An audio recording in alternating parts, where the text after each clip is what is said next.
Olá, sou Ismael Martins Boeira e junto com meus colegas Walter Marciano e Ananda Nazai e nossa orientadora de Nora Teresa, do PPG Diversidade Cultural e Inclusão Social da Universidade Fevale,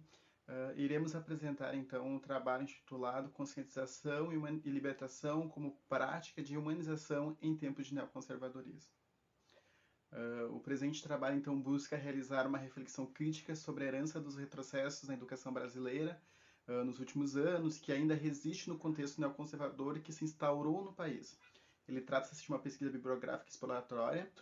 Sabe-se que nos últimos anos, então, houveram importantes avanços em diversas problemáticas sociais que assolam o Brasil,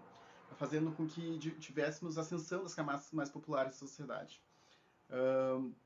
Ocorrendo, então, a redução da pobreza, a nova realidade e ampliação desses direitos, assim como as novas formas de fazer política e pensar a educação e os interesses econômicos que giram em torno dessa pauta, passaram a incomodar setores privilegiados conservadores da sociedade. Esses grupos, em sua maioria, defensores de políticas com visões neoliberais, quando ascendem ao poder, promovem retrocessos principalmente nas políticas sociais, organizados em ambos movimentos e setores da sociedade, atuam por meio de ações articuladas juntos às mídias, buscando disputar narrativas e difundir através do senso comum, naturalizando determinados comportamentos, atitudes, valores que buscam tornar aceitável o desmonte das políticas públicas e do estado de bem-estar social, em nome de uma falácia baseada no encolhimento das instituições em defesa do estado mínimo. Esses movimentos ganharam força e notoriedade desde o golpe do impeachment, então, da nossa presidente Dilma em 2016. A ascensão desses movimentos políticos e ideológicos ganha força com a condução à presidência do então ex-vice-presidente Michel Temer e a eleição do presidente anterior Jair Bolsonaro. Contudo, apesar do fortalecimento desses grupos de extrema-direita, em 2022, com a eleição do atual presidente Luiz Inácio Lula da Silva, reacende a esperança por um olhar diferenciado e por mudanças de forma de pensar e fazer política social. Entretanto, ao mesmo tempo, grupos com visões conservadoras e neoliberais elegeram a maior bancada do Congresso Nacional, na Câmara de Deputados e no Senado, demonstrando a força e resistência da ideologia por eles defendidas, criando um projeto político eleito à sua execução, limitando, né? Então, nosso trabalho quer entender de que forma a herança deixada por esses movimentos no âmbito educacional ainda atinge as escolas. Qual o interesse desses movimentos neoliberais conservadores na educação pública? Será possível, então, educar por meio de uma pedagogia de conscientização, crítica, como forma de verdade? As hipóteses que norteiam esse estudo pretendem fazer uma reflexão crítica sobre a herança de retrocesso na educação brasileira que acosta no tempo presente. Bom, na tentativa de identificar qual é o interesse dos movimentos neoliberais e conservadores na educação pública, pode-se perceber que esses se reúnem em vários setores que se relacionam entre si. Para que se pudesse entender seus reais interesses, faz necessário compreender a onda neoconservadora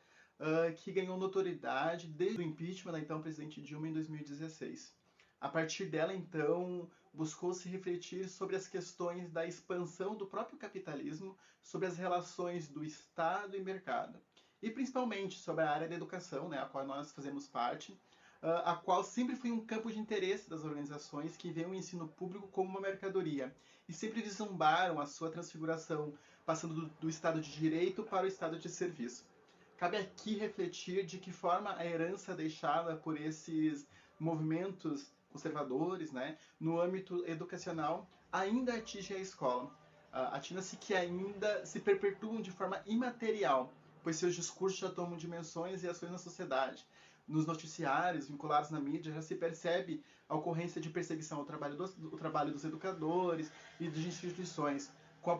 promoção de até linchamentos virtuais. Seus membros ainda promovem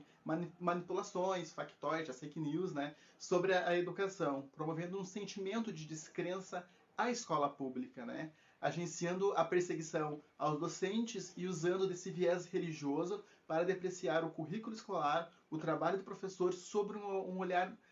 moral de viés ideológico, promovendo então essa perseguição e uma criminalização do trabalho. Movimentos conservadores que ainda resistem, que buscam promover o que nos afirma Gadot, né, uma educação sitiada, que persegue o espírito crítico da educação, que é literalmente uma estratégia típica do fascismo, né, a qual busca intimidar e promover o medo entre os docentes,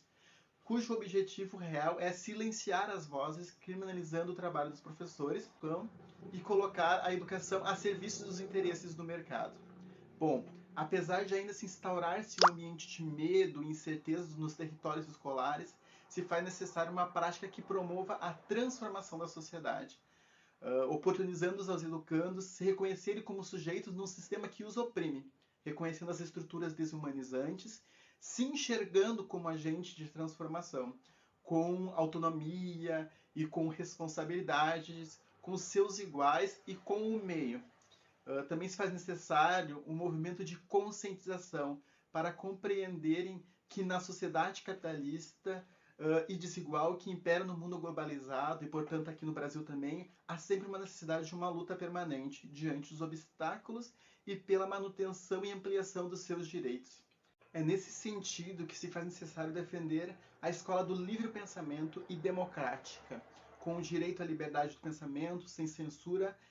o respeito às diversidades culturais e o combate a qualquer forma de discriminação. Por isso,